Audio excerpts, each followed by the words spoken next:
Watch this. Idaho has a committee on federalism. Did you know that? Been in place since 2019, and it was established to monitor and review federal acts, laws, and regulations that may potentially impact the sovereignty of Idaho. Well, that interim committee, they got together today, and they came to a conclusion. The legislature should consider drafting a bill that would push back on the federal vaccine mandates put forth by President Biden in recent weeks. So, Joe Paris, he's going to kind of tell us about this. They met today. What about this draft legislation? What could they possibly do? What is in there? And they're not even in session, right? Yeah, so this is an interim committee, as you pointed out. And the idea, Brian, is to give the state of Idaho a mechanism to push back on federal mandates like President Biden's recent action. President Biden signed an executive order recently that required federal employees to get vaccinated against COVID. And the Biden administration is also trying to use an emergency OSHA rule to require all employers with 100 or more employees to ensure vaccinations or require weekly testing. Now, after public debate and testimony and research, the Committee on Federalism came to their final conclusion today on what piece of legislation they would recommend to address the federal mandate. So here we go. This is a draft legislation you're looking at from Senator Steve Vick. He's a Republican from Dalton Gardens. He's also the co-chair for the Committee on Federalism. And he describes this idea as a way that frames Idaho passing legislation to control what Idaho can do on this topic. Here's the crux of the explanation, again, addressing federal mandates on vaccines. The federal government may implement things when it comes to federal employees, and they may not, and that's up to the court to decide. They may be able to implement things with federal contractors, and they may not. But what we can do for sure is we can say we won't help. Right, that's clearly part of our state sovereignty, is that state employees, city employees will not help the federal government to implement these mandates that I believe are illegal and unconstitutional. So that idea is all accomplished by proposing additions and amendments to the Idaho Health Freedom Act. And that portion of Idaho Code currently says, quote, "Every person within the state of Idaho is and shall be free to choose or decline to choose any mode or securing health care services without penalty or threat of penalty by the federal government of the United States of America." And that idea is set up earlier in the same section of state code. It says, quote, "A person's choice in the mode of securing health care services or to impose a penalty related to it is not found in the Constitution of the United States of America and is therefore a power reserved to the people pursuant to the 9th Amendment and to the states pursuant to the 10th Amendment." So the committee's recommended legislation adds to that section of Idaho Code to list immunizations, inoculation, or injection explicitly in the definitions of the code. Additionally, the recommended legislation adds to the enforcement section of Idaho Code, making violating all of that a misdemeanor. Again, just a proposal for now, but if it did pass eventually, it would be a crime for state or local officials, employees, or agents to help implement the federal vaccine requirements. So what does all of this mean? Well, it's a good indicator of where Idaho lawmakers could be headed on passing legislation on the vaccine mandate topic. The committee reports out their work and recommendations now to House and Senate leadership, as well as the legislative body as a whole. Now, from there, a lot could happen. It is, however, up to the Senate and House leadership to decide if and where they want that bill to be sent committee-wise. And Brian, there were other legislative drafts that were given to the Committee on Federalism. They were presented by lawmakers. Those were not actually formally recommended as a part of the committee report. However, those draft legislations, which had some similar ideas to the one that did get recommended as well, some other ideas, it doesn't mean that they're dead for any reason. This whole situation is kind of giving that one piece of recommendation a little bit of extra exposure before heading back into session, which could likely be early next year, maybe the end of this year, depending on where that whole sine-die situation okay, so where is that all sine-die situation lining up right now? Yeah, it's a complicated situation because the House is done or is not done for the year, right, but the Senate has formally adjourned, so it's wait and see. There are people calling on Idaho lawmakers to get the Senate and the House back, but legally and technically that could be an interesting maneuver. It likely won't happen, but it is wait and see. More likely and most likely is that in January, with the next legislative session kicks off, we'll see this idea brought up again. And Biden's regulations could go into effect before that, though. Yeah, they could, and it would be on the state of Idaho to rapidly respond or wait till January to do something about it. All right, we'll keep an eye on that. Thank you very much, Joe. You know, COVID isn't the only crisis out there. There's another crisis permeating under the pandemic surface, but it's actually been bubbling toward a boil for a long time. It has to do with K through 12 school teachers in Idaho. And aside from our healthcare workers, COVID fatigue doesn't compare to the fatigue many of our teachers are facing. It's only had a brighter light shone on it over the last year and a half with online learning, school board meetings, and unfounded accusations of teaching critical race theory in Idaho schools. On September 14th, an op-ed was posted by Idaho Ed News on their Facebook page. It was written by Morgan Keena, a fourth-year middle school teacher in the Nampa School District. In it, she says, "I truly love my job, and until this year, I have been excited to go to work every day. However, in the last few weeks, I've come to the realization that I may be leaving teaching after this year."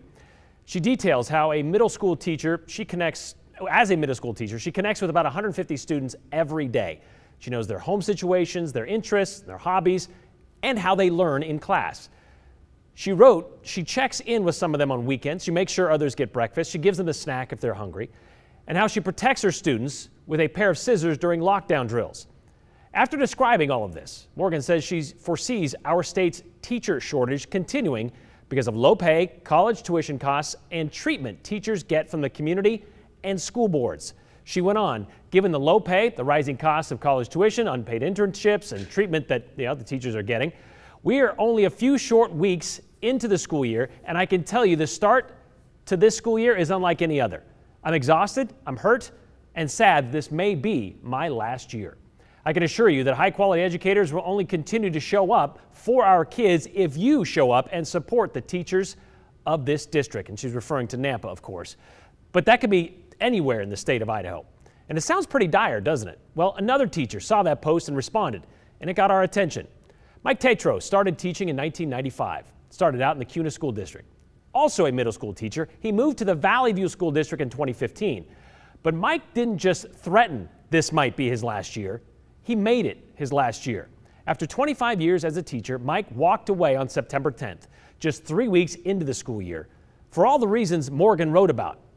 Mike sat down with us to tell us how he came to this gut-wrenching decision and why he thinks more might do the same.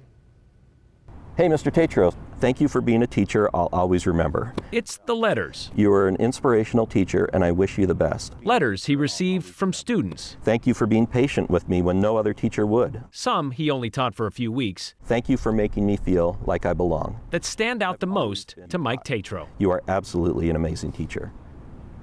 And to see that, that influence and that impact that it's already had, our time together, it made it really difficult. Mike's difficult decision to quit came after more than 2 decades as a science teacher, most of it in middle school. Because they still have this nugget or kernel of little kid in them that you can appeal to, but you can also have these adult conversations with them. In the classroom or out of it, his goal has always been to engage his kids, to make education rewarding for his students and himself. A feeling for Mike that's been waning for a while. Well, it's still a rewarding profession, but it has really been, in the last probably half dozen years, kind of a death by 1,000 cuts. Mike says the first cut came in the early 2000s with the No Child Left Behind approach to teaching. When I started getting kids who weren't curious anymore, they were worried about their test grades, and that was it. Mike says that tact may have hurt his teaching spirit, but didn't quite kill it. But more cuts would come in the form of funding, he says. Funding has been an issue for a long time, and it hasn't really improved. We haven't been able to fund education at the level where I feel I can be successful in the classroom. Every governor that has been in office and has run for office or has given a State of the State address. The state of Idaho is healthy and strong. For 20 years. Right. Education is #1 priority. I believe the state should ensure that every Idaho child leaves our schools knowing how to read, write, and do basic math. I'll propose sufficient funds in the budget to move forward on this critical task. So promoting and constantly improving education for the people of Idaho must be the foundation of our work here together. And now we have the financial means. We must close the achievement gap. To help, My Building Idaho's Future plan recommends investments in literacy, my highest priority in education. It gets great lip service, I agree, because they all talk the talk. But of course, you know, walking the walk is another thing. Plus, the governor is not JFAC. They do not control the purses. And so you have a group of legislators that really see education kind of as the enemy right now. Evidenced by what was heard this past legislative session. Saying the reason children are suffering in school is because they're in the classroom with teachers who don't want to be there teaching, and so why would we be giving money to classrooms that may contain teachers that don't want to be there? Which is a gut punch to me, who my entire career I've been there for kids and to improve the lives of kids. And so to hear somebody say that, who is leading education in the state of Idaho, is a slap in the face. For Mike, who has spent more than 20 years developing his lesson plans, there still doesn't seem to be enough time.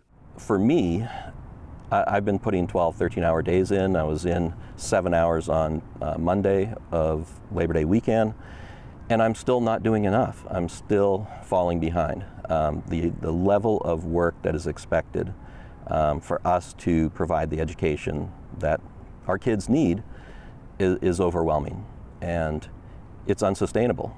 Especially given what they're given to do it. Starting salary in Idaho is just over $40,000 a year. Mike made more as a master teacher, but he says it's still lacking. To give you an example, my children's babysitter, who's 22, turning 23, just graduated 4-year degree, nursing. She was hired at St. Luke's for $70,000 a year. I will still not make that 8 years from now when I'm eligible to retire from the profession. So that tells you how much we value educators in the state. He questioned his value again when at the end of the last school year, Mike was told he would be transferring to a new school this fall. When I left that meeting at the end of the school day, went to the parking lot, got in my car to drive home, ended up making it to the other end of the parking lot and didn't get farther than that. I was in tears. I was, had a knot in my stomach. I was just devastated by that decision. Students required to do implicit bias. Throw accusations of indoctrination on top of a school system. Masks are disgusting. Fighting its way through a pandemic, and Mike saw a profession he no longer recognized. From that point, and 3 weeks into the school year, what made you say I can't do this anymore?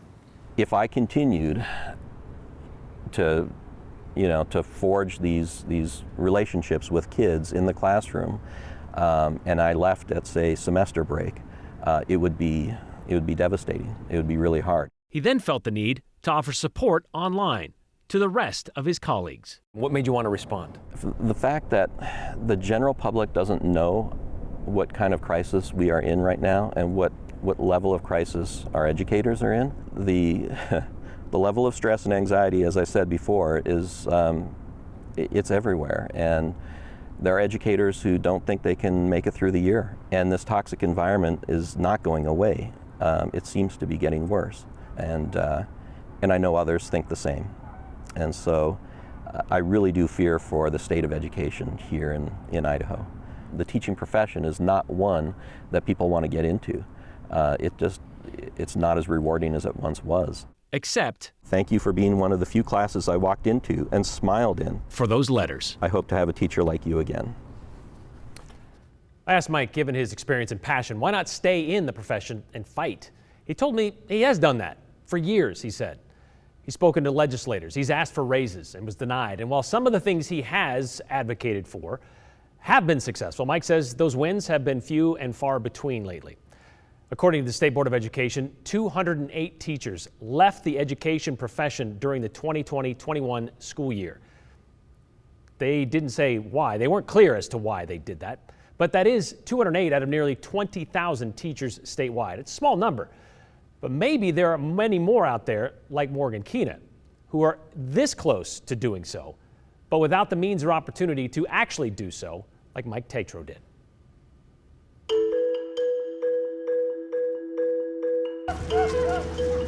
Paramedics have always protected themselves on the job, but during the pandemic, they've just had to pile it on a bit. What's it like to work that way? Some Ada County leaders found out. We found out about Hugh Mays a little more than a month ago, a World War II vet taking an honor flight at the age of 97. We're sad to say, we've just found out something else about Hugh. All right, this is the part of the show where we ask you to be part of the 208 conversation. Let us know how we're doing, or about what we're doing, or about what you'd like us to do. The number, 208-321-5614. Share with us your comments, questions, and complaints, including your name and the hashtag, the 208. And we might share yours at the end of the show.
Healthcare workers are no strangers to PPE or personal protective equipment. They just added a few additional pieces since the pandemic.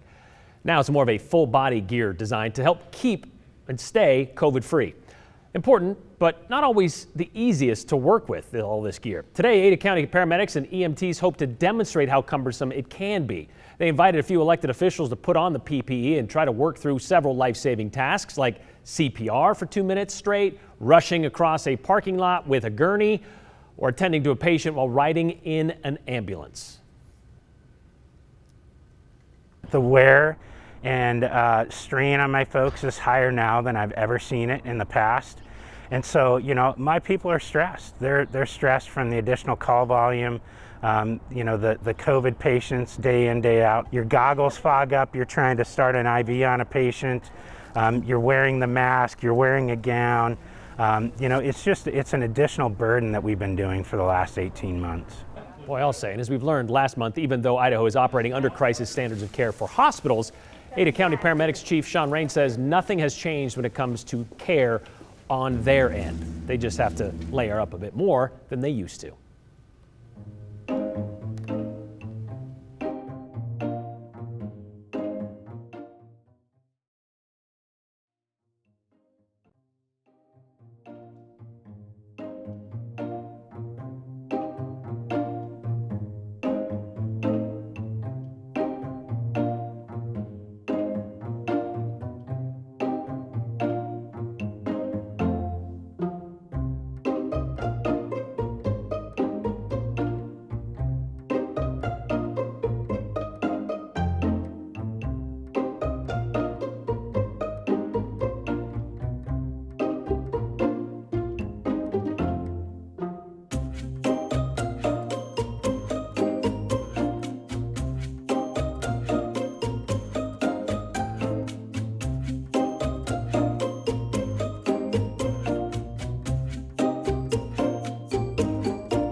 You're going to do great.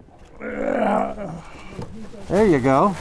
Hugh Mays is about to do something Now step onto the airplane. he hasn't done Well, you're doing really good. in more than 20 years. That's your opinion. Of course, Okay, now I need your hand right up here. at 97, I'm pretty old for this. just 2 months shy of his 98th birthday, You got to lift that leg up. He's going to help you. I'll do. Okay, good job. there's a lot of things Hugh can say he hasn't done in a while. Good job. Woo! And he got in that plane. Well, we first introduced you to Hugh Mays back in August in Weiser when he was getting back in a plane for the first time in 2 decades, thanks to the Dream Flight program. Hugh was 97 then, but we are saddened to report this evening Hugh didn't make it to 98. His daughter Deborah telling us this morning Hugh passed away Friday morning. We wanted to let you know because when we first met Hugh, there were a little more than 300,000 World War II veterans still alive in the United States. Hugh is one of the fewer than 1,800 still living in Idaho. That's according to the National World War II Museum, who updates their numbers on September 30th every year. So those were old numbers nonetheless. But according to the new numbers that they updated on September 30th, there are now fewer than 240,000 World War II vets left in America of the 16 million who served. A handful more than 1,300 are Idahoans. Hugh was working for Boeing in 1941 when America entered the war. He was building planes meant for battle. He wanted to be a pilot, but instead became a nose gunner, flying countless missions over enemy territory in the Pacific. Sergeant Hugh Mays discharged from the Army Air Corps in March of 1946. One of the 234 American vets of the greatest generation we lose every day. His death won't be updated on the National World War II website for another year. We didn't want to wait that long to remember his life. Yeah. Yeah. Are you talking about wartime now? Yeah, that's what we're talking about. Watching her dad deal with dementia has been almost as difficult for Deborah. She says it's been a slow decline for the last 5 years or so.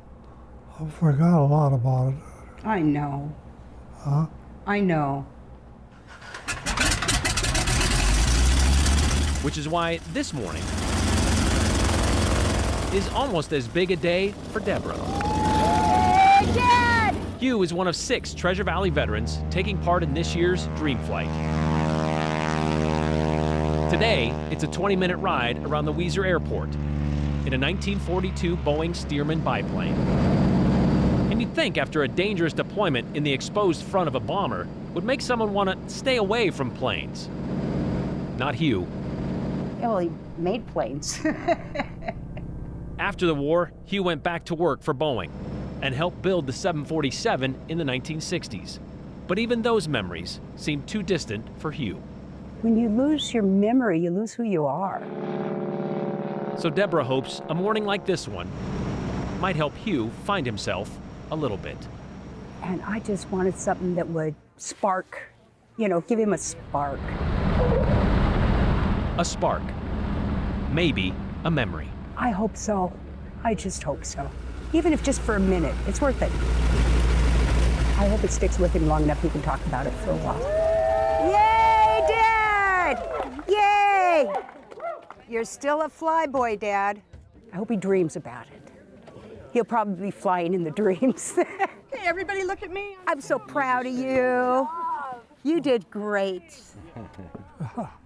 Was it fun? Oh, yes. You're my favorite pilot. I think all the fellas in World War II were heroes. You've got to autograph the plane, Dad. It just makes me feel so good that somebody else has singled him out for honors, because he deserves them. I'm so glad this worked out. Oh, good. I love it. Yeah, absolutely. I'm glad you're glad. I am.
So many of you commenting about our teacher story for today. Couldn't share them all, but this Amber sent this one in as she says, another teacher, more here looking for a way out, and has nothing to do with the children. I even like the parents. It's that I have 2 master's degrees and numerous certifications, and my children still qualify for Medicaid because I get so little in pay. This one also sent in from Bernadette. I'm in my 28th year, but be proud of your contributions, short-term or long-term. That's our talent. Be the irreplaceable teacher, she says. So there's a vote of confidence.